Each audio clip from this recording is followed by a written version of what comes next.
اے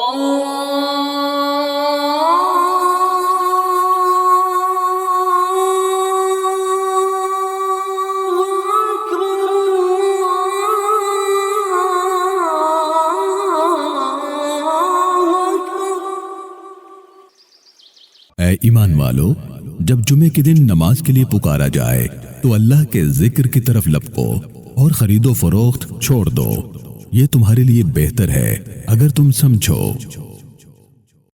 محترم سامعین و ناظرین کرام، آپ سن رہے ہیں خطبات حرمین سے انتخاب۔ خطبہ جمعہ، امام مسجد الحرام فضیلت الشیخ ڈاکٹر سعود بن ابراہیم الشرائم حافظہ اللہ تعالی۔ عنوان: لاپرواہی اور امت پر اس کے اثرات۔ الحمدللہ، تعریف اللہ ہی کے لیے ہے جو پیدا کرنے والا اور دوبارہ پیدا کرنے والا ہے۔ اسی نے ساری مخلوقات کو پیدا فرمایا اور اسی نے مخلوقات کی تقدیر لکھی ہے۔ جو وہ چاہتا ہے وہی ہوتا ہے اور جو وہ نہیں چاہتا وہ نہیں ہوتا۔ جو ہو چکا اسے بھی وہ جانتا ہے اور جو ہونے والا ہے اسے بھی وہ جانتا ہے۔ آئندہ ہونے والی ہر شے کے بارے میں وہ یہ بھی جانتا ہے کہ وہ جب واقع ہوگی تو کیسی ہوگی۔ وہی علم رکھنے والا اور دانا ہے۔ میں گواہی دیتا ہوں کہ اللہ کے سوا کوئی الہ نہیں، وہ واحد ہے، اس کا کوئی شریک نہیں۔ میں یہ بھی گواہی دیتا ہوں کہ محمد صلی اللہ علیہ وسلم اللہ کے بندے اور چنیدہ رسول ہیں اور مخلوقات میں سے اللہ کے محبوب ترین ہیں۔ آپ صلی اللہ علیہ وسلم نے اللہ کا پیغام لوگوں تک پہنچا دیا، امانت احسن انداز میں ادا فرما دی، امت کو بھرپور نصیحت فرمائی اور اللہ کی راہ میں کما حقہ جہاد فرمایا، اور آپ ہمیں ایسے روشن راستے پر چھوڑ گئے کہ جس پر رات کی تاریکی بھی دن کے اجالے کی طرح روشن ہے۔ جو اس راہ سے ہٹتا ہے ہلاک ہو جاتا ہے۔ اللہ کی رحمتیں، برکتیں اور بہت زیادہ سلامتی ہو آپ صلی اللہ علیہ وسلم پر، آپ کی پاک باز نیک اتوار آل پر، امہات المومنین پر، صحابہ کرام پر اور تابعین عظام پر اور قیامت تک ان کے نقش قدم پر چلتے رہنے والوں پر۔ بعد ازاں، اللہ کے بندو، اللہ کا تقوی اختیار کرو، دین کی مضبوط رسی کو تھامے رکھو، گناہوں سے بچے رہو، کیونکہ گناہ پیچھے دھکیل دیتے ہیں، آگے نہیں بڑھنے دیتے۔ یہ انسان کو چھوٹا کرتے ہیں، عظیم نہیں ہونے دیتے، ذلت کی طرف لے جاتے ہیں، عزت کی طرف نہیں لے جاتے۔ فرمان باری تعالی ہے، جسے اللہ ذلیل و خوار کر دے اسے پھر کوئی عزت دینے والا نہیں۔ اللہ جو چاہتا ہے وہ کرتا ہے۔ اے مسلمانوں، کمیاں اور کوتاہیاں انسان کا خاصہ ہیں۔ ہر ابن آدم غلطی کرتا ہے، تاہم غلطی کرنے والوں میں سے بہترین وہ ہے جو جلد توبہ کر لے۔ کمال تو صرف اللہ وحدہ لا شریک کے لیے ہے، گناہوں سے حفاظت صرف انبیاء اور رسولوں کی گئی ہے۔ مسلمانوں کے حال پر گہری نظر ڈالنے سے معلوم ہوتا ہے کہ مسلم معاشرے کو اس وقت جسے دین اور دنیا کے متعلق بہت سے عملی اقدامات کی ضرورت ہے، اسے اپنی ترجیحات پھر سے متعین کرنے کی بے حد ضرورت ہے۔ ضرورت اس امر کی ہے کہ اہم اور اہم ترین چیزوں کو درست ترین اور محض درست چیزوں کو خلط ملط نہ کیا جائے۔ مسلم معاشرے کو اپنی قابلیت کا تخمینہ لگانے اور پھر موجود نعمتوں پر قناعت کا رویہ اختیار کرنے کی بھی اشد ضرورت ہے۔ اسے یہ احساس ہونا چاہیے کہ اس معاشرے کا شمار عمومی طور پر مثبت نہ کہ منفی، سنجیدہ نہ کہ بے مقصد اور محنت کش نہ کہ لاپرواہ معاشروں میں کیا جا سکتا ہے۔ کوئی معاشرہ ایسے مقام تک اس وقت تک نہیں پہنچ سکتا جب تک وہ کسی ایسے خاص پیمانے پر یقین نہ رکھتا ہو جس کے ذریعے سے منفی اور مثبت اور کامیابی اور ناکامی کو ماپا جا سکے۔ یہ معیار لاپرواہی ہونے یا نہ ہونے کے حوالے سے لوگوں کا رویہ ہے۔ جی ہاں، یہ لاپرواہی ہی ہے جو ناکامی اور نامرادی کا، پیچھے رہ جانے کا اور ہر شے کو بے وقت سمجھنے کی طرف لے جانے کا ذریعہ ہے۔ لاپرواہی کہ جو سوائے ان چند لوگوں کے جن پر اللہ نے رحم فرمایا ہے ہر گھر پر طاری ہو چکی ہے، ہر دل میں دھڑکنے لگی ہے اور ہر معاشرے کو اس نے دیمک کی طرح چاٹ کھایا ہے۔ جی اللہ کے بندو، لاپرواہی پسپائی اور ترقی کے بجائے تنزلی کا ذریعہ ہے۔ امت میں آج اتنی صلاحیت ہے کہ وہ اپنے جوانوں کے ذریعے نام نہاد تہذیبوں کا مقابلہ کر سکے اور اپنے محنت کشوں کے ہاتھوں اور داناؤں کی سوچ سے شاندار بین الاقوامی مستقبل ترتیب دے سکے، بشرطے کہ امت لاپرواہی سے جان چھڑا لے۔ افسوس، بہت ہی افسوس ہے، ندامت، بہت ہی ندامت ہے کہ امت کے پاس فکر بھی ہو اور استطاعت بھی ہو، اس کے باوجود وہ ہمت ہار بیٹھے اور اس میں لاپرواہی اور غفلت آ گھسے اور اسے زندہ زمین میں گاڑ دے۔ شاعر نے کیا خوب کہا ہے، عیبوں میں ایسا عیب نہیں جیسا قدرت و استطاعت رکھنے کے باوجود چیزوں کو پایا تکمیل تک پہنچایا نہ جا سکے۔ اللہ کے بندو، لاپرواہی ایک ایسا منفی رویہ ہے کہ جس سے شاید ہی کوئی معاشرہ محفوظ رہا ہو۔ کسی معاشرے میں یہ عنصر کم پایا جاتا ہے تو کسی میں زیادہ۔ جس طرح یہ ناممکن ہے کہ امت ایسا کمال ڈھونڈے جس میں لاپرواہی کا عنصر بالکل نہ ہو، اسی طرح لاپرواہی میں اتنا پڑ جانا کہ سنجیدگی نظر ہی نہ آئے، یہ محرومی اور گھٹیا پن کی انتہا ہے۔ درست راہ یہی ہے کہ انسان مسلسل کوشش کرتا رہے، ایسی کوشش کہ جس میں نہ کمزور انسانی فطرت کو نظر انداز کیا جائے اور نہ لاپرواہی کو اتنا پھیلا دیا جائے کہ سمجھ اور سنجیدگی ڈھونڈنے سے بھی ملنی دشوار ہو جائے۔ جہالت انسان کی طبیعت کا خاصہ ہے، فرمان الہی ہے، بے شک انسان بڑا ظالم اور جاہل ہے۔ لاپرواہی میں یہ دونوں خصلتیں بیک وقت نظر آتی ہیں، کیونکہ لاپرواہ خود پر ظلم کرتا ہے اور لاپرواہی اس پر اثر انداز ہو جاتی ہے اور وہ اس کا مقابلہ نہیں کرتا۔ اس طرح جہالت یہ ہے کہ لاپرواہی کے نتائج سے مکمل طور پر یا نتائج کی سنگینی سے بے خبر رہا جائے۔ دونوں خصلتیں منفی اور قابل مذمت ہیں۔ اس رویے کی بہترین عکاسی حدیث نبوی میں یوں ہوتی ہے کہ آپ صلی اللہ علیہ وسلم نے فرمایا، سب لوگ صبح صبح یوں نکلتے ہیں کہ ہر کوئی خود کو بیچ ڈالتا ہے، کوئی تو اسے آزاد کروا لیتا ہے اور کوئی خود کو ہلاک کر ڈالتا ہے۔ اسے امام مسلم نے روایت کیا ہے۔ خود کو بیچنے والے سے مراد وہ شخص ہے جو محنت کشی سے کام کرتا ہے۔ خود کو ہلاک کرنے والے سے مراد وہ شخص ہے جو لاپرواہ اور سست ہے۔ اب خواہ وہ اپنے معاملے میں لاپرواہ ہو یا اپنے معاشرے کے معاملے میں، یعنی معاشرے کے عملی اور علمی معاملات پر لاپرواہ ہونے کے ساتھ ساتھ وہ شخص اپنے معاملے میں بھی لاپرواہ ہو۔ اصل تو یہی مسئلہ ہے جس کا اس وقت امت کو حل درکار ہے، اور یہی وجہ ہے کہ امت کے سوراخ رفو کرنے والے کے لیے سوراخ مزید کھلا ہوتا جاتا ہے۔ اللہ کے بندو، لاپرواہی کو ہمیشہ برا کہا گیا ہے۔ شرعی آیات و حدیث، عقلی دلائل، داناؤں کے اقوال اور شعراء کے دیوانوں میں غفلت و لاپرواہی کی مذمت کی گئی ہے، کہیں اس کی مدح نہیں کی گئی سوائے سست لوگوں کی ڈکشنریوں میں یا کاہل بزدلوں کی لغات میں۔ لاپرواہوں میں کچھ لوگ تو ایسے ہیں جو دین کے معاملے میں تو لاپرواہی کرتے ہیں مگر دنیا کے معاملے میں بڑی محنت کرتے ہیں۔ کچھ ایسے ہیں جو دنیاوی معاملے میں لاپرواہی کرتے ہیں اور دین کے معاملے میں محنتی ہیں، اور کچھ ایسے بھی ہیں جو دونوں کے معاملے میں لاپرواہ ہیں، اور یہی سب سے بڑھ کر گھاٹا پانے والے ہیں۔ علامہ ابن قیم رحمہ اللہ فرماتے ہیں، نوجوان کے لیے سب سے زیادہ نقصان دہ چیز لاپرواہی اور خود احتسابی سے پہلوتہی ہے۔ اسی طرح معاملات کو ان کے حال پر چھوڑ دینا، سہل اندام ہو جانا اور جہاں ہے جیسا ہے کا سرویہ اپنا لینا بھی سخت نقصان دہ ہے، کیونکہ یہ انسان کے لیے ہلاکت خیز ہیں، اور فریب خوردہ لوگوں کا یہی حال ہوتا ہے۔ سہل اندام ہو جانا اور جہاں ہے جیسا ہے کا رویہ اپنا لینا بھی سخت نقصان دہ ہے، کیونکہ یہ انسان کے لیے ہلاکت خیز ہیں اور فریب خوردہ لوگوں کا یہی حال ہوتا ہے۔ عام طور پر امت یا امت کے کسی فرد کی کسی بھی مصیبت اور ناکامی کے پیچھے لاپرواہی کا عمل دخل ہوتا ہے، یا تو غفلت میں پڑی ہوتی ہے یا وہ جانتے بوجھتے لاپرواہی کرتی ہے۔ مصیبتیں لاپرواہی کی وجہ سے ہی آتی ہیں، یا تو مصیبت آنے سے پہلے اس کے اسباب دور کرنے میں لاپرواہی ہوتی ہے، یا کم از کم مصیبت کے بعد اس کے تدارک میں لاپرواہی برتی جاتی ہے۔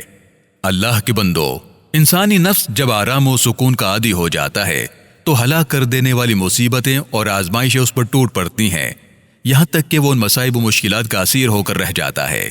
پھر اس کی لاپرواہی میں اس کے پاکیزہ برتن میں غفلت کا کتا منہ مار جاتا ہے۔ اس کے بعد نفس کو نہ کسی چیز کا ڈر رہتا ہے اور نہ کسی مصیبت کا خدشہ، کسی چیز کی پرواہ نہیں کرتا۔ شاعر نے کیا خوب کہا ہے، اگر دیوار گرتے وقت گرد نہ اڑی تو پھر بعد میں کہاں اڑے گی؟ مطلب کہ عین موقع پر اگر کسی چیز کا احساس نہیں ہو سکا تو بعد میں کیسے ہوگا؟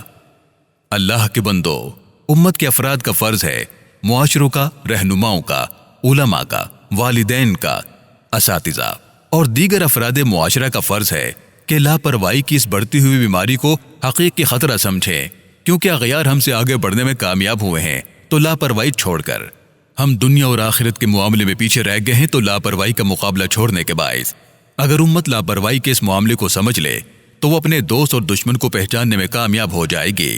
کامیابی اور ناکامی کے راستے جان لے گی، کسی نام نہاد طاقت کو بڑا نہ سمجھے گی، ہر کالی چیز کو کوئلہ اور ہر چمکتی چیز کو سونا نہ سمجھے گی۔ انشاءاللہ پھر امت دین و دنیا کے میدان میں اللہ کی عطا کردہ رہنمائی کے عین مطابق دوڑنے لگے گی۔ ایسی امت کو زیب دیتا ہے کہ وہ طاقتور ہو، ناتواں نہ ہو، بننے والی نہ ہو، بنانے والی ہو، کہے تو کر گزرے، جب کر گزرنے کی ٹھان لے تو صلاحیت کے ساتھ ساتھ اللہ کی توفیق بھی اس کے ہم رکاب ہو جائے۔ شاعر نے کیا خوب کہا ہے، کامیابی کے منتظر ہو اور ہمت تم میں موجود نہیں ہے، اس کے باوجود تم امیدیں لگائے بیٹھے ہو۔ رک جا اور امیدیں کم کر کہ اتنی تم میں ہمت نہیں، تجھے لاپرواہی کے علاوہ کسی اور دشمن کی ضرورت نہیں۔ اللہ رب العالمین کا فرمان ہے، اے لوگو جو ایمان لائے ہو، جب نماز جمعہ کے دن پکارا جائے تو اللہ کے ذکر کی طرف دوڑو اور خرید و فروخت چھوڑ دو، یہ تمہارے لیے زیادہ بہتر ہے اگر تم جانو۔ پھر جب نماز پوری ہو جائے تو زمین میں پھیل جاؤ اور اللہ کا فضل تلاش کرو اور اللہ کو کثرت سے یاد کرتے رہو، شاید کہ تمہیں فلاح نصیب ہو جائے۔ اللہ تعالیٰ مجھے اور آپ کو قرآن کریم اور سنت رسول میں برکت عطا فرمائے، آیات اور ذکر حکیم سے نفع پہنچائے۔ میں نے جو کہا وہ آپ نے سن لیا، اگر درست کہا تو اللہ کی طرف سے تھا، اور اگر کچھ نہ درست کہا تو یہ اپنے نفس اور شیطان کی وجہ سے تھا۔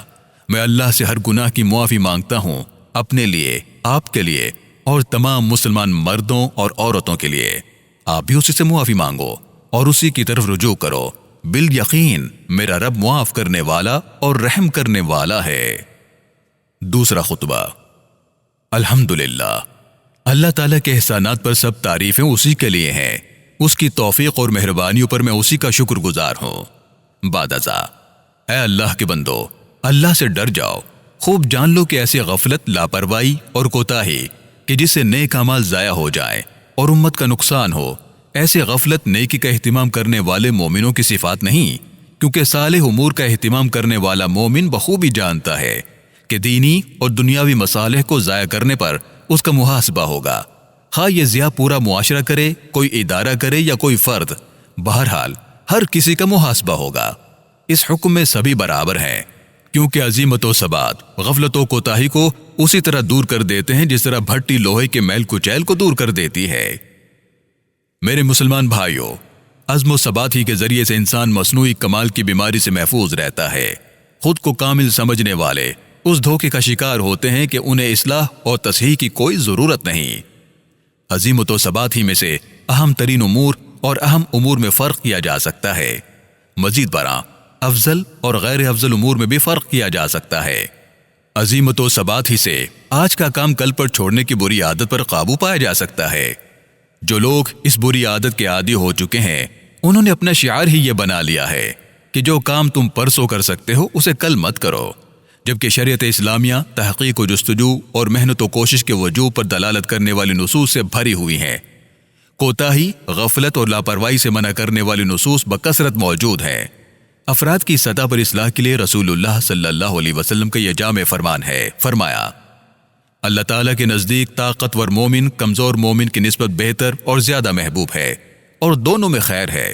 نفع مند چیز کی طرف متوجہ ہو جاؤ، اللہ کی مدد لو اور سستی مت دکھلاؤ، اور اگر تیرا کچھ نقصان ہو جائے تو یہ مت کہو اگر میں ایسے کر لیتا تو مجھے یہ حاصل ہو جاتا، اس کے بجائے یوں کہو جو اللہ کو منظور تھا وہی ہوا، وہ جو چاہتا ہے کرتا ہے، کیونکہ اگر مگر سے شیطانی راہ کھلتی ہے۔